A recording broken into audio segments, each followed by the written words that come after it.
감사합니다. 하나님의 말씀 사도행전 14장 1절에서 7절까지의 말씀을 함께 보겠습니다.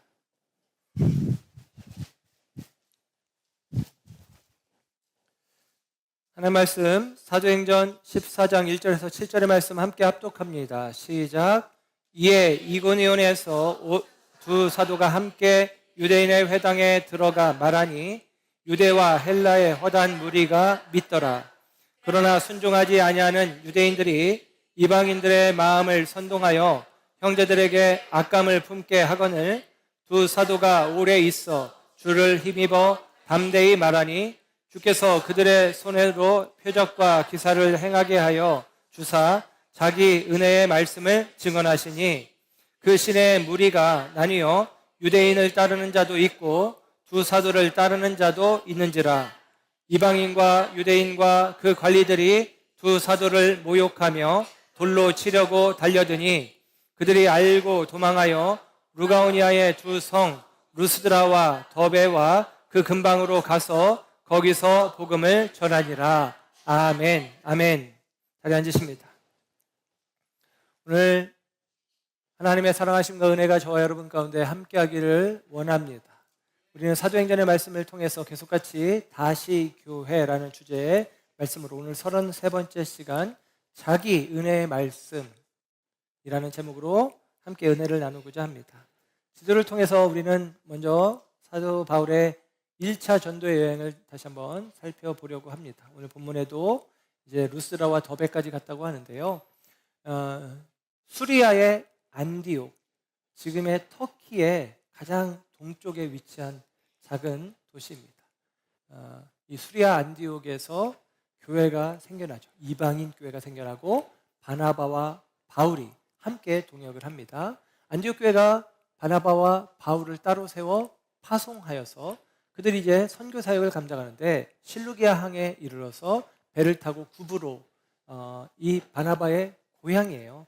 구브로에 가서 복음을 전합니다.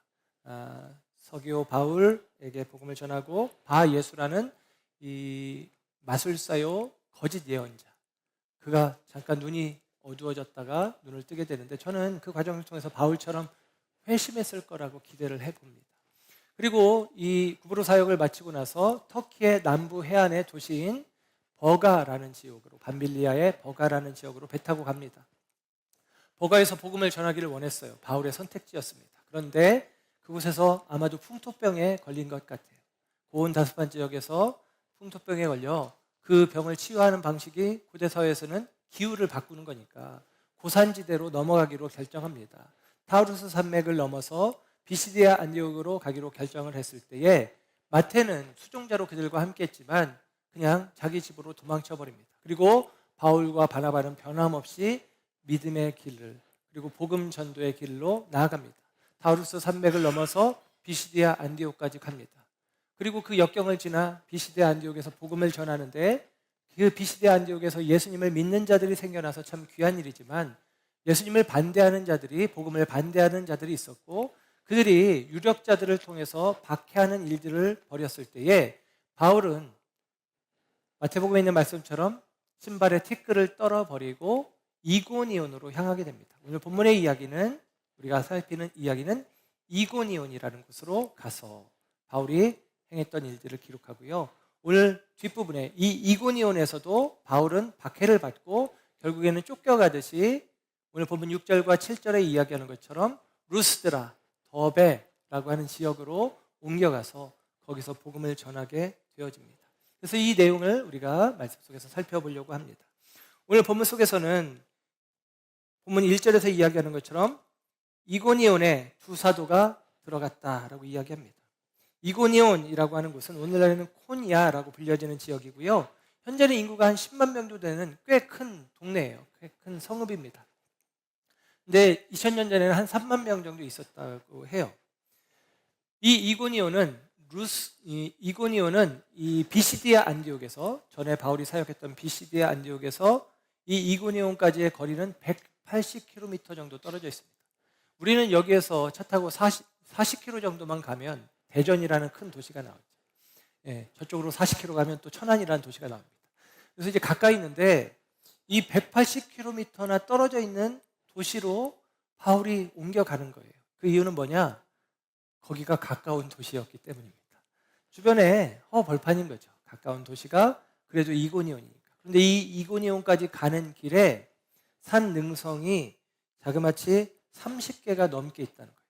뭐 높은 타우루스 산맥처럼 높은 산은 아니지만 능선을 넘고 타 넘어서 30번 넘게 그 능선을 타 넘어야 이고니온이라는 도시가 나오는 거예요. 그러니까 바울의 복음 전도의 여정이 얼마나 어렵고 힘들었는지를 우리가 짐작해 볼 수 있어요. 그리고 그 이고니온이라는 곳에 가서 바울은 변함없이 복음을 전합니다. 오늘 본문의 말씀 1절에는 이에 이고니온에서 두 사도가 바울과 바나바가 함께 유대인의 회당에 들어가서 복음을 전했다라고 이야기를 해요. 우리말에는 기록되지 않은 말이 원어 성경에는 이 안에 포함되어 있습니다. 함께 평소와 같이 이 표현이 빠져 있어요. 우리 성경에. 평소와 같이라는 원어는 이제 기록이 되어 있습니다. 그러니까 평소와 같이 복음을 전했다는 거예요. 유대인의 회당에 가서. 그러니까 언제든지 어디든지 그들이 유대인들이 있는 곳에는 회당이 있고 회당이 있으면 안식일에 그 회당에 가서 복음 전하는 일을 비시디아 안디옥에서도 했었고 이고니온에서도 하고 있다라는 사실이죠. 그리고 그들은 평소와 같이, 그래서 이것을 영어 성경에서는 as usual이라는 단어로 번역을 해줍니다. 늘 그렇듯이라는 거예요. 저는 신앙에 있어서 이게 굉장히 중요하다고 생각합니다. 평소와 같이, 늘 그렇듯이 바울은 자기에게 주어진 복음의 말씀을 전하고 있다라고 하는 사실이죠. 여러분, 우리가 신앙생활하면서 오해하는 것이 신앙이 깊어지고 신앙이 성장하면 뭔가 날마다 획기적으로 독특하고 특별하고 놀라운 일들이 우리 가운데 일어날 것으로 기대를 합니다. 그래서 우리의 일상 속에서는 은혜를 잘 못 받는 것 같아요. 그런데 여러분, 그렇지 않아요. 늘 그렇듯이 평소와 같이 우리가 신앙생활을 하는 것입니다. 크게 달라지지 않아요. 예수 믿었다고 크게 달라지지 않아요. 제가 이제 젊은 목회자 시절 이제 영성 공동체에서 영성에 대해서 배우는 과정 속에 영성 그러면 여러분 느낌의 영성 그러면 뭔가 깊이 있고 뭔가 대단하고 뭔가 기적이 있을 것 같고 능력이 나타날 것 같고 뭐 이런 생각을 하잖아요. 그런데 그 공동체에서 원장님이 들려준 이야기가 뭐냐면 영성은 그분의 표현으로는 무색무취와 같다 이렇게 이야기를 하더라고요. 우리는 영성 그러면 뭔가 시뻘건 색깔이 또렷하게 내 앞에 탁 떠오르는 것처럼 생각하는데 그게 아니라요. 무색무취와 같다라고 이야기합니다. 여러분, 그럼에도 불구하고 그 무색무취와 같은 영성에 우리가 뿌리 내리고 있으면, 주님의 은혜에 우리가 깊이 뿌리 내리고 있으면 흔들리지 않는 거예요. 이리저리 우리가 흔들리지 않고 방황하지 않고 중심을 잡고 살아가는 신앙이 가능하다라는 사실입니다. 실제로 예를 들면 늘 그렇듯이 평소와 같이 이것이 우리의 신앙이 되어야 해요. 스피노자가 이런 이야기를 했죠. 내일 지구의 멸망이 온다 하더라도 나는 한 그루의 사과나무를 심겠다. 지금 심은 사과나무의 열매를 거둘 수는 없을 거예요. 근데 이게 우리의 삶의 방식이 되어야 한다라고 이야기합니다. 존 웨슬리 목사님에게 내일 예수님이 재림하신다면 무엇을 하겠습니까? 라고 묻습니다. 뭐라고 대답했을까요? 어제와 같이 살겠습니다. 이렇게 대답을 합니다. 그게 정답이죠.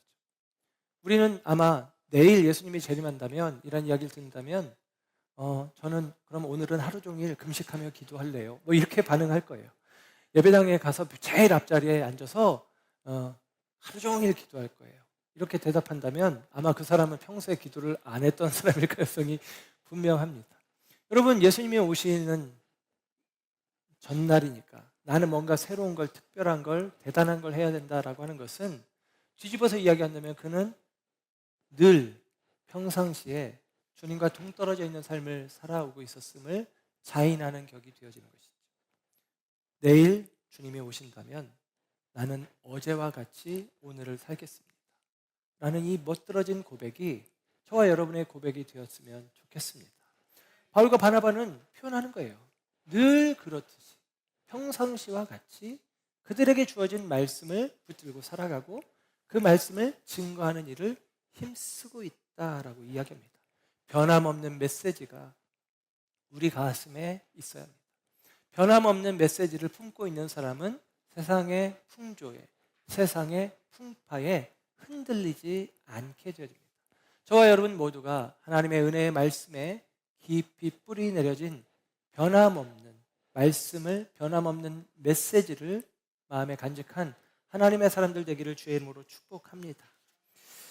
우리 국민의 정부라고 불렸던 김대중 대통령 정권 시기에 청와대 의전비서관으로 발탁되어서 일했던 분 중에 하나가 기독교인 가운데 유명한 김하중 장로님입니다. 이분이 나중에 중국 대사가 되어지기도 하셨는데, 이분이 신앙적으로 굉장히 좋은 신앙을 가지고 있어서 많은 간증과 귀감이 되어지는 부분들이 있는데, 이분이 들려준 이야기 중에 하나입니다. 그분이 이제 개인 기도실을 만들고 이제 예배 생활을 이제 아마 청와대 안에서도 했던 모양입니다. 김대중 대통령이 급하게 김하중, 그 당시는 의전비서관을 불렀어요. 그랬더니 이제 비서실장이 가서 그를 불러오려고 하는데, 제가 지금 예배 중이라서 갈 수 없습니다, 이렇게 얘기를 한 거예요. 대통령이 부르는데 뭐 국가 긴급 사태가 있을 수도 있고 그런 거 아니에요? 그랬더니 김대중 대통령이 화를 낸 게 아니라 이렇게 반응을 하더랍니다. 나랑은 게임도 안 되게 높은 분이 부르는 시간이구나, 어쩔 수 없지, 앞으로 예배 드릴 때는 김하중은 부르지 마, 이렇게 이야기를 했다는 것입니다. 훗날 김하중 이 장로님이 간증집을 통해서 이야기하기를 김대중 대통령에 대해서 이렇게 고백을 합니다. 김대중 대통령은 캐톨릭 신자예요. 김하중 장로는 개신교 신자입니다. 우리는 캐톨릭 개신교가 좀 불편한 관계 속에 있는 게 사실이지만 그 김대중 대통령에 대해서 이렇게 표현을 하는 것을 봅니다. 그분은 주님을 정말로 사랑하신 분이다. 예. 여러분, 저와 여러분이 우리 안에 은혜의 말씀 안에 우리 마음을 깊이 뿌리 내리고 있을 때 우리는 흔들리지 않는 삶을 살아가는 거예요. 무엇보다 가장 깊은 중요한 그 말씀이 나를 주장하는 것이고, 그 은혜에 뿌리 내리는 사람들, 그 은혜의 말씀 가운데 뿌리 내리는 사람들은 벌써 통하잖아요. 좀 다른 듯하지만 깊은 통화되어지는 모습들을 볼 수가 있다라는 사실입니다. 저와 여러분 역시도, 저와 여러분이 이 변함없는 모습이 우리 가운데 있길 원하고, 그 변함없는 삶의 모습은 우리가 변함없는 하나님의 은혜의 말씀에 뿌리 내려졌을 때 가능하다는 사실을 기억하시기를 부탁을 드립니다. 오늘 본문 속에서 우리는 몇 가지 중요한 사실들을 이야기하려고 하는데요. 바울은 비시디아 안디옥에서 복음을 전하다가 박해를 받고 쫓기듯이 이고니온이라는 새로운 성읍으로 갑니다. 거기서도 변함없이 복음을 전하게 되어집니다. 그런데 그곳에서도 똑같이 박해를 받는 거예요. 오해를 받고 반박하는 자들이 있고 박해를 받게 되어집니다. 그 결과 오늘 6절과 7절에서는 그들이 이제 이고니온에서도 떠나 루스드라와 더베라는 지역으로 갔다라고 이야기를 해주고 있습니다. 그렇다면 여러분, 이게 우리들의 모습이에요. 성경의 이야기는 언제 어디서나 반복되어지고 있다라는 사실입니다. 늘 새로운 일들이 우리 가운데 있을 것 같지만 그렇지 않아요. 반복되는 일입니다.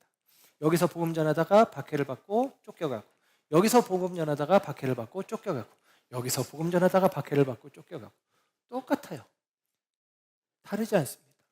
저와 여러분의 삶도 마찬가지입니다. 우리가 주님의 복음 안에 산다고 해서 우리의 삶이 획기적인 변화를 우리 가운데 가져오는 경험들을 하는 일들은 많지 않아요. 그런 일들은 우리 가운데 별로 없습니다. 그럼에도 불구하고 이 반복되는 역사 속에서, 반복되는 우리의 삶 속에서 우리 각자가 어떠한 삶을 살아가고 있느냐가 너무나 중요합니다. 왜냐하면 그와 같은 삶의 모습을 통해서 똑같은 결과가 내게 주어지는 것 같지만 전혀 다른 열매들이 우리의 삶의 흔적이, 발걸음이 미친 곳마다 있어지기 때문입니다. 내가 하는 일들이 잘 안 되는 것 같은데 그것이 정말로 시간이 지나서도 잘 안 된 것으로 귀결될 수도 있지만 시간이 지나서 그곳에서 생명된 열매를 맺는 일들이 있기도 하다라는 사실이죠. 그래서 여러분, 알 수가 없어요. 우리가 경험하는 일들은 반복되는 일들이고 똑같은 일들을 경험하는 것 같지만 결과적으로, 그리고 마침내 하나님이 이루실 일들에 대해서는 우리가 예측할 수 없는 것입니다. 그래서 우리는 다만 우리에게 주어진 삶의 자리에서 반복되어지는 삶을 사는 것 같지만 저와 여러분의 그 삶 속에서 우리가 온전하게 살아가는 것이 너무나 중요하다라는 사실입니다. 오늘 보면 3절의 말씀을 보면 역시나 1절에는 복음을 전했고 받아들이는 사람이 있고 2절에는 믿지 않는 사람들이 있어요.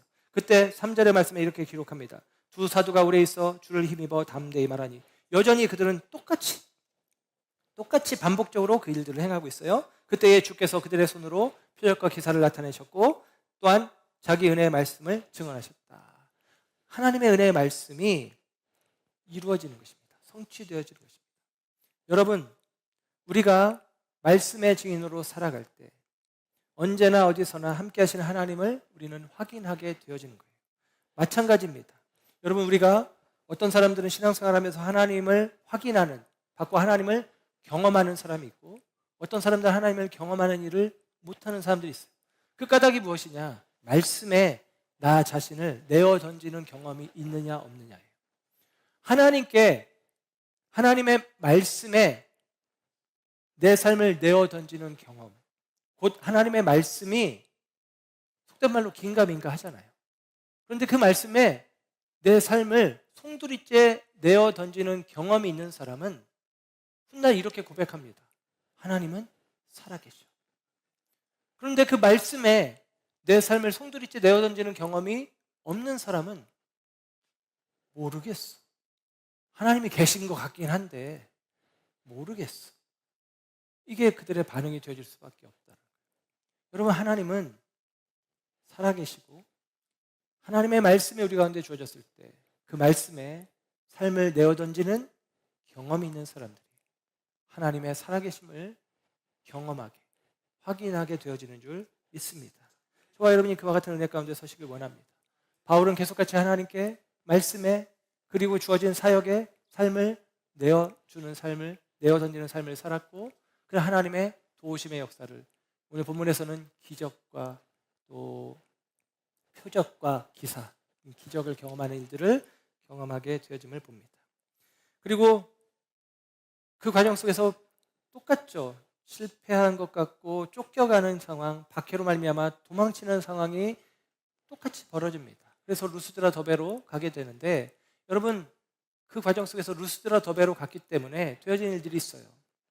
거기서 날 때부터 걷지 못하는 사람을 기적적으로 기적을 베풀어서 일으키는 일, 그리고 그 지역에서 중요한 사람을 만납니다. 디모데라고 하는 바울에게는 아들 같은 디모데를 만나요. 나중에 바울이 로마 감옥에서 갇혀서 죽기 직전에 마지막으로 쓴 편지가 디모데 후서라고 여겨지는데 바울의 유언과 같은 내용입니다. 바울이 디모데에게 한 편지는 저와 여러분에게도 바울이 유언처럼 들려주는 편지로 우리의 마음에 새길 수 있는 말씀이기도 해요. 그리고 이 비시디 안디옥, 이고니온, 루스드라, 더베 이 지역이 갈라디아 지역인데 이 지역에서 사역한 경험이 있었기 때문에 바울은 그곳에 편지를 쓰면서 갈라디아서라는 편지를 씁니다. 갈라디아서는 자유대원장이라고 종교개혁의 시발점이 되었던 성경이에요. 너무나 중요한 성경입니다. 그래서 바울의 서신서들 가운데 신학적으로 굉장히 중요한 내용들을 담고 있는 것이 갈라디아서 그리고 로마서인데 이 갈라디아서가 바울이 이 박해 속에서 똑같은 박해의 상황 속에서 어쩔 수 없이 떠밀려가서 겉으로 보기에는 실패자의 모습으로 떠밀려가서 루스드라 더베로 간 경험이 있었기 때문에 갈라디아서가 쓰여지는 것이죠. 그렇게 여러분, 하나님은 역사하는 거예요. 자신의 삶을 하나님께 온전히 의탁하여 내어드린 자들을 통해서 하나님은 당신의 역사를 기록하고 있다는 사실을 여러분 잊지 마시기를 주의 이름으로 축복합니다. 오늘 또한 바울이 복음을 전하는 과정 속에서 두 가지를 보는데 바울이 복음을 전했을 때에 오늘 본문 1절의 말씀을 보면 이렇게 기록합니다. 후반부에 유대와 헬라의 허다한 무리가 믿더라 그럽니다. 여러분, 유대인과 헬라인은 완전히 다른 사람들이에요. 문화가 다르고 그리고 그들의 역사가 다르고 가장 중요한 건 신관이 달라요. 유대인들은 유일신 사상입니다. 헬라인들은 우리가 알잖아요. 그리스 로마 신화 여러 신들을 믿어요. 이 완전히 다른데 그 다른 사람들이 바울의 복음 안에서 함께 믿음을 가졌다는 거예요. 그래서 여러분, 복음은 보편성을 갖고 있다라고 이야기해요. 어느 누구나 복음을 받아들일 수 있는 가능성이 있는 것입니다. 속된 말로 옛날 사람이든 지금 사람이든 남자든 여자든 높은 지위를 가졌든 천한 지위를 가졌든 복음은 그 모두를 담아낼 수 있는, 복음은 보편성이 있다라는 사실입니다. 그와 동시에 복음은 배타성이라고 해야 될까요? 심판성이라고 하는 것을 갖고 있습니다.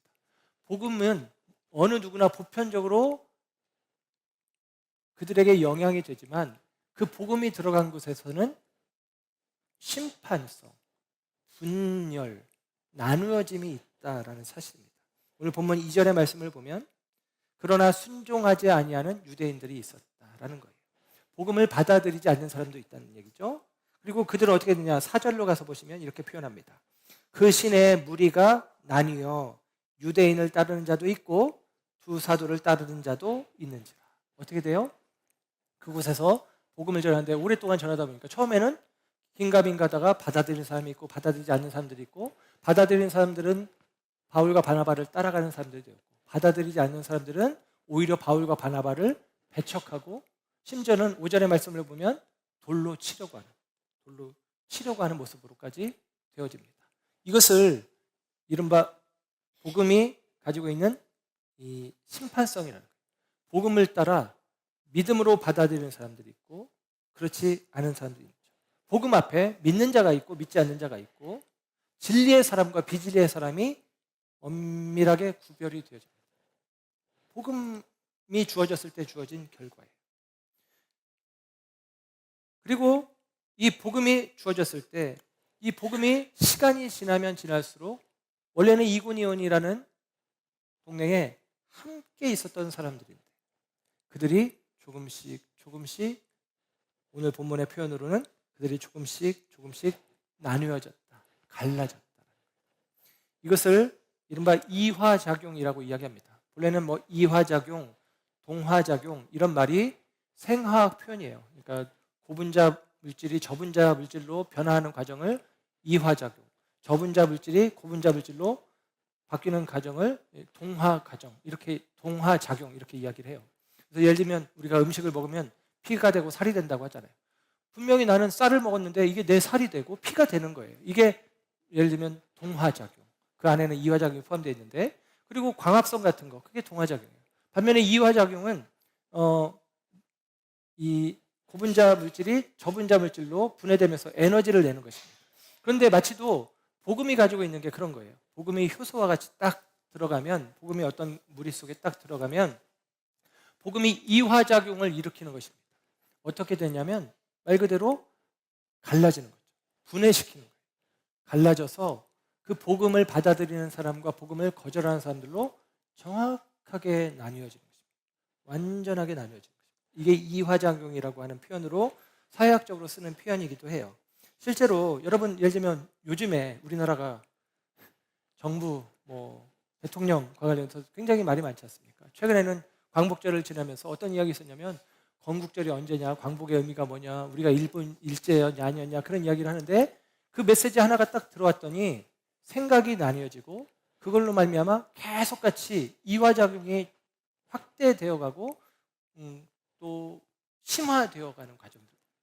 그래서 전혀 다른 생각, 전혀 다른 판단을 가지고 서로에게 대하여 죽일 듯이 달려드는 모습들이 있죠. 그런데 복음이 그런 특성이 있다는 거예요. 왜냐하면 진리가 선포되어질 때에 그 진리를 받아들이는 사람과 받아들이지 않는 사람 사이에 그렇게 나뉘어지는 현상들이 있다는 것입니다. 그래서 복음이 들어갔을 때 이고니온에는 구체적으로 4절의 말씀을 보는 것처럼 그 시내의 무리가 이전에는 하나였겠지만 이제는 나뉘어져 버리는 결과가 있었다라고 이야기를 합니다. 이 동화라는 말이 아나볼릭이라는 말이고 이화라는 말이 카타볼릭이라는 말인데, 아나볼릭은 이게 헬란말에서 온 말이거든요. 아나는 위라는 말이고 발론, 던진단 말이에요. 그러니까 아나볼릭, 동화라는 말은 위로 던진단 말이에요. 그리고 카타볼릭은 아래로 던진다는 의미가 되어집니다. 그런데 그게 동화, 이화인데 저는 이것이 우리의 신앙으로 적용한다면 이렇게 이해할 수 있어요. 우리가 아까 서두에 말씀드린 것처럼 하나님의 말씀에 나의 삶을 내어 던질 때 그게 뭐예요? 위를 향해서 나를 던질 때 동화, 하나님과의 동화되는 거죠. 반면에 나를 세상을 향해서, 세상의 판단을 향해서, 세상의 지혜를 향해서 나를 던질 때 이화, 하나님과 분리되어지는 것입니다. 복음 안에서 믿는 자와 믿지 않는 자가 분리되는 것처럼 복음이 우리 가운데 주어질 때 우리에게도 똑같은 현상들이 있는 거예요. 내가 하나님과 동화되는 편으로 갈 것인지 이화되는 과정으로 나아갈 것인지. 저와 여러분이 하나님과 동화되어 나의 인생을 하나님께 위로 향하여 내어 던지는 신앙의 결단이 우리 가운데 있어서 하나님과 동화되어지고 하나님과 연합되어지고 하나님의 생명 가운데 함께 참여하는 자들 되어지는 은혜가 있어지기를 주의 이름으로 축원합니다. 여러분, 그것이죠. 그래서 여러분, 주님 우리 가운데 오셔서 말씀을 전했을 때 어떤 일들이 있느냐? 누가복음 12장 51절에는 이렇게 이야기합니다. 내가 세상에 화평을 주려고 온 줄로 아느냐? 내가 너희에게 이르노니 아니라 도리어 분쟁하게 하려 함이니라. 나는 화평을 주러 온 게 아니라 검을 주러 왔어. 내가 와서 나 때문에 너희들이 평화하는 게 아니라 나 때문에 너희들이 싸울 거야, 이 얘기를 하는 거예요. 왜? 진리가 들어오니까 진리를 받아들이는 사람들과 받아들이지 않는 사람들이 다툼이, 이화가 벌어지고 있다, 나뉘어짐이 있다라고 이야기합니다. 요한복음 7장 43절에 예수로 말미암아 무리 중에서 쟁론이 되니, 예수님 때문에 무리들이 서로 논쟁하고 다투고 싸웠다는 거예요. 이런 일들이 벌어질 수밖에 없다는 것이죠. 그 과정 속에서 여러분, 저와 여러분이 예수님을 믿는 믿음의 은혜가 우리 가운데 주어진 것입니다. 이미 말씀드렸듯이 사도행전 2장에는 사도 바울이 설교합니다. 그 설교를 듣고 이렇게 반응합니다. 사도행전 2장 37절, 저희가 이 말을 듣고 베드로의 말을 듣고 마음에 찔려 베드로와 다른 사도들에게 물어가로되 형제들아 우리가 어찌할꼬 하며 자기 가슴을 쳤다는 거예요. 반면에 사도행전 7장에는 스데반 집사의 설교를 듣는 사람들의 반응입니다. 저희가 이 말을 듣고 마음에 찔려 저를 향하여 이를 갈거늘 그럽니다. 그들은 똑같이 하나님의 말씀, 복음을 들었어요. 그 말씀을 듣고 어떻게 반응합니까? 마음에 찔렸대요. 똑같습니다. 근데 그 다음에 반응이 다르죠. 어떤 사람들은 자기 가슴을 치며 나 어떡하지 하고 회개하는 것이고, 어떤 이들은 너 그따위 말을 하고 돌을 던지는 것입니다. 여러분, 하나님의 말씀은 똑같은 말씀이 선포되어지고 있지만 반응은 다르죠. 그리고 그 반응을 따라 사람들은 나누어지고, 그리고 그 과정 속에서 이화되는 과정 가운데 에너지는, 분노의 에너지가 돌팔매질을 하는 데까지 이르릅니다. 그러나 여러분, 그 속에서 저와 여러분은 하나님께 동화되어지는 믿음과 신앙으로 나아갔으면 너무나 좋겠습니다. 우리가 우리 자신을 참된 것에, 영원한 것에, 진리에, 그리고 생명된 것에 우리 자신을 내어 던지는 과정들이 필요해요. 그리고 바울은 그 일들을 끊임없이 자신의 삶 속에 이루어가고 있습니다. 오늘 바울은 복음을 전하는 일을, 그리고 복음 전하는 일에 자신의 삶을 내어 던졌어요. 그리고 그는 가는 곳곳마다 늘 그렇듯이 평소와 같이 자기에게 주어진 복음을 전합니다. 그 복음이 무엇일까요? 십자가 복음, 부활의 복음이에요. 다른 것은 없습니다. 우리가 다른 것을 가지고 이야기하지 않아요. 저와 여러분이 늘 그렇듯이 평소와 같이 무색무취, 뭐 별거 없는 것 같은데, 변화되는 거 없는 것 같은데, 새로운 거 없는 것 같은데, 특별한 거 없는 것 같은데 느낌을 받기도 하지만, 저와 여러분이 공히 가지고 있는 우리 가운데 주어진 하나님의 은혜의 말씀이 있어요. 십자가와 부활입니다. 이것을 바울은 증거하고 선포합니다. 그리고 십자가와 부활의 말씀이 증거되고 선포되어질 때 하나님께서 그 말씀의 자리에서 역사하셨다는 거예요. 함께 하셨다는 거예요. 오늘 보면 3절이 그 이야기를 들려줍니다. 다시 볼까요? 두 사도가 오래 있어 주를 힘입어 담대히 말하니, 여전히 말씀을 선포하는 것입니다. 그때에 주께서 그들의 손으로 표적과 기사를 행하게 하여, 하나님께서 바울과 바나바의 손으로 능력을 나타나게 하셨단 말이에요.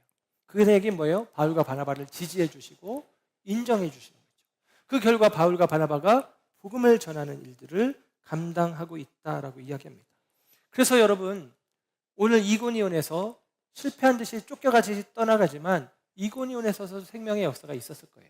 그리고 그 전에 비시디아 안디옥에서 복음을 전하다가 바울이 반대자들의 반박과 박해를 따라서 어쩔 수 없이 신발의 먼지를 떨어버리고 이고니온으로 왔잖아요. 그리고 나서 그 성경 이야기는 어떻게 끝마치냐면, 우리가 오늘 읽지 않았지만 13장 52절에 이렇게 기록을 해요. 사도행전 13장 52절, 제자들은 기쁨과 성령이 충만하니라. 여기서 말하는 제자들은 이고니온에서 바울의 복음을 듣고 믿기로 결정한 사람들이에요. 그들을 제자들이라고 표현해요. 죄송합니다. 비시디 안디옥에서 바울의 말씀을 듣고 믿기로 결정한 사람들. 그들을 제자들이라고 표현하는 거예요. 제자들에게 어떻게 됐다고요? 기쁨 충만, 성령 충만이 됐다는 거예요. 무슨 얘기예요? 바울은 그곳에서 떠났지만 하나님은 그곳에서 역사하고 계신 것입니다. 그 바울의 복음이 전해진 그곳에서 하나님이 역사하고 계신 거예요. 그래서 이 비시디 안디옥 사람들이 기쁨과 성령이 충만하였다라는 것이죠. 그래서 오늘 본문도 똑같아요. 3절에 후반부에 이렇게 이야기합니다. 3절 후반부를 보면 자기 은혜의 말씀을 증언하시니 그럽니다. 오늘 말씀의 제목이기도 하죠. 자기 은혜의 말씀을 증언하시니. 여러분, 이 말이 사실은 해석이 굉장히 어려운 말이에요. 그러니까 성경 해석의 난제라고 해서 이게 무슨 뜻이야? 하고 헷갈리는 해석들이 있는데 오늘 본문이 그 해석 중에 하나입니다. 첫째는 이 해석이 두 가지로 해석되는데, 첫째는 주님의 은혜의 말씀이라고 해석할 수도 있고, 이 자기가 주님을 표현할 수도 있고요. 자기가 두 번째로는 바울을 뜻할 수도 있어요. 바울에게 주어진 은혜의 말씀, 이렇게 볼 수 있어요. 주님이 은혜의 말씀을 전한다라고 표현할 수도 있고, 바울이 은혜의 말씀을 전한다라고 표현할 수도 있어요. 그런데 오늘 우리가 읽는 성경에서는 증언하시니 이렇게 표현해서 높임말을 써놨잖아요. 누구 얘기예요? 하나님이 했다고 해석을 해준 겁니다. 그러니까 우리 성경에는 주님의 은혜의 말씀이라고 해석을 해줬는데, 대부분의 영어 성경에는 바울과 바나바가 전한 은혜의 말씀이라고 번역을 해주었어요. 그래서 이게 두 해석이 조금 달라요. 헷갈려요. 그런데 이게 그냥 큰 의미 안에서는 하나가 될 수 있습니다. 저는 오늘 그 얘기를 하고 싶어요. 무슨 얘기냐면, 바울과 바나바가 주를 힘입어, 이 얘기는 주님의 도우심 안에서라는 표현도 있지만, 바울과 바나바가 주님에 대하여, 주님을 위하여 담대히 말씀을 전했다는 거예요. 그렇게 해석하는 게 저는 더 맞는 것 같아요. 그러니까 바울과 바나바가 담대하게 주의 말씀을 선포했다는 것입니다. 바울과 바나바는 담대하게 주님의 말씀을 선포했어요. 그리고 그 앞에 뭐라고 표현했냐면 3절에 오래 있어. 두 사도가 오래 있어. 오래 있었대요. 비시디 안디옥에서는 그렇게 오래 안 있었거든요. 근데 오래 있었대요. 이유가 뭘까요? 답답한 거죠. 복음을 받아들이는 사람, 받아들이지 않는 사람, 배척하는 사람도 있는데, 바울은 자기 자신을 생각하는 것입니다. 나도 내가 다메섹 도상에서 예수님을 만나기 전에는 그 복음을 오해했고 거절했고 그 복음을 내가 멀리했고 배척했는데, 주님이 나를 만나주셔서 그 복음 안에 내가 들어오고 보니 내 삶이 완전히 새로워졌음을 경험하는 것입니다. 그 안타까운 마음으로 이 이고니온 사람들에게 할 수만 있으면 그들이 나처럼 계속같이 복음을 멀리하며 복음에서 오랫동안 떨어져 있는 것이 아니라 속히 복음 안으로 돌아가기를 원하는 마음으로 오랫동안 견디고 참고 버티고 하면서 복음을 전했다는 거예요. 그리고 그 과정 속에 계속같이 박해는 점점 커졌겠죠. 그 커지는 박해 속에서 바울은 어떻게 해야 되느냐? 담대하게. 왜? 내가 복음 전하면 당연히 어려움이 있을 수 있으니까 담대하게 복음을 전했다라고 이야기를 하고 있습니다. 그래서 바울은 담대하게 복음을 전해요. 그때 하나님께서 바울과 바나바의 손에 능력을 더하셔서 기사와 표적과 기사가 곧 기적이 나타나게 하셨다는 거죠. 그래서 사람들이 와 진짜네 하고 믿는 사람들이 생겼다는 거예요. 그런데도 여전히 믿지 않는 사람들이 있었다라고 이야기를 합니다. 오늘 본문에 1절과 3절, 4절, 5절에 두 사도라는 표현이 나와요. 사실 이 표현은 제일 먼저 사도행전 13장 43절에 비시디 안디옥에서 두 사도가 사람들에게 은혜 안에 머물러 있으라라고 했던 말씀이 있습니다.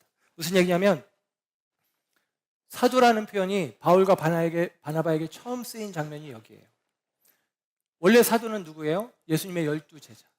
예수님의 12제자만 사도인데 사도행전에서 바울과 바나바에게 두 사도라는 호칭을 줍니다. 이건 대단한 일이에요. 원래 기독교 역사 속에서 사도는 딱 12명이에요. 그런데 두 사도라고 표현하면서 바울사도라는 호칭이 주어졌는데, 이게 언제 주어졌느냐? 바울이 예수의 복음을 전했던 것을 계기로 그들을 두 사도라고. 사도라는 말은 보내심을 받은 자라는 뜻입니다. 바울은 보내심을 받은 자로서 자기에게 주어진 하나님의 말씀을 증거하는 거예요. 그 증거를 하는데 오래도록 머물며 담대히 증거했습니다. 왜? 그들이 이 복음의 말씀을 듣기를 원해서. 그래서 바울은 그 오래도록 머물며 담대히 전하는 바울의 마음은 어떤 마음이냐? 내게 주어진 하나님의 은혜, 그 은혜를 내 삶을 통해서 증거하기를 원하는 것입니다. 나도 주님을 멀리했어. 나도 복음을 무시했어. 나도 복음을 받아들이지 않았어. 그런데 다메섹 동산에서 주님이 나를 만나주심으로 내가 복음 안에서 다시 나를 바라보니 내가 얼마나 하나님 앞에 그릇된 자였는지, 하나님을 멀리 떠난 자였는지 깨닫고 하나님께 이제 동화되어 하나님과 더불어 동행하며 하나님의 은혜의 말씀 안에 자신의 삶을 깊이 뿌리내리고 그 말씀에 자신의 삶을 온전히 내어 던지며 그 말씀에 따라 살기를 결정하는 것입니다. 그 삶이 바울에게 있고 바울은 그와 같은 일들이 그들에게도 있기를 원하는 거예요. 그래서 그들 가운데 떠나지 않고 오래도록 머물고 담대히 그들에게 말씀을 전합니다. 여러분, 그들이 사도예요. 그리고 그와 같은 바울의 사역을 통해서 하나님은 그들의 사역을 지지해 주시죠. 기적이 나타나고 능력이 나타나요. 그 결과적으로 무엇이냐? 오늘 우리나라 성경식으로 해석하면 오늘 자기 은혜의 말씀을 증언하시니 하나님께서 스스로 자기 은혜의 말씀을 나타내신다라는 것입니다. 여러분, 이것을 종합하면 이거예요. 저와 여러분은 내게 주어진 은혜를 살아내는 것입니다. 그게 증언이에요. 그러면 하나님은 저와 여러분을 통해서 당신 자신의 은혜의 복음을 증거하신 것입니다. 이것은 하나님께 동화되어진 사람에게는 자연스러운 거예요. 나는 그냥 내 삶을 사는 거예요. 그러나 하나님은 나를 통해서 하나님 자신을 증거하신다라는 사실입니다. 여러분, 사도행전의 헬라어 제목이 프락세이스 아포스톨론이에요. 프락세이스라는 말은 프락시스, 삶이라는 뜻이에요. 우리말로는 사도, 행, 전, 사도들의 행적을 기록한 책 이렇게 하니까 해석을 잘해준 건데 원어적인 의미로는 삶들, 사도들의 삶 이거예요. 사도의 삶. 여러분, 그게 사도행전이라고. 저와 여러분도 마찬가지입니다. 성도의 삶이, 나의 삶이, 내게 주어진 은혜를 살아내는 삶이 복음 증거의 도구가 되어지는 것입니다. 하나님이 내 삶을 통해서 내가 하나님 앞에, 말씀 앞에, 은혜 앞에 나를 온전히 내어 던져 하나님께 드린 나의 삶을 통해서 하나님은 나를 통해서 자기 은혜의 복음을 선포하고 계시다라는 사실입니다. 여러분, 이것을 믿으십시오. 그러므로 여러분의 삶이 하나님의 은혜의 복음의 선포가 되어질 수 있도록 오늘 말씀처럼 저와 여러분 자신을 먼저 하나님의 은혜 속에 두시길 원하고 하나님의 은혜의 말씀에 순종하는 결단이 우리 가운데 있어지길 원하고 그 말씀을 삶으로 살아내는 저와 여러분 모두가 되어지기를 주님의 이름으로 축원합니다. 저와 여러분의 삶 가운데 하나님의 영광을 나타내시는 일들이 있어지기를 주님의 이름으로 축복합니다. 기도하겠습니다.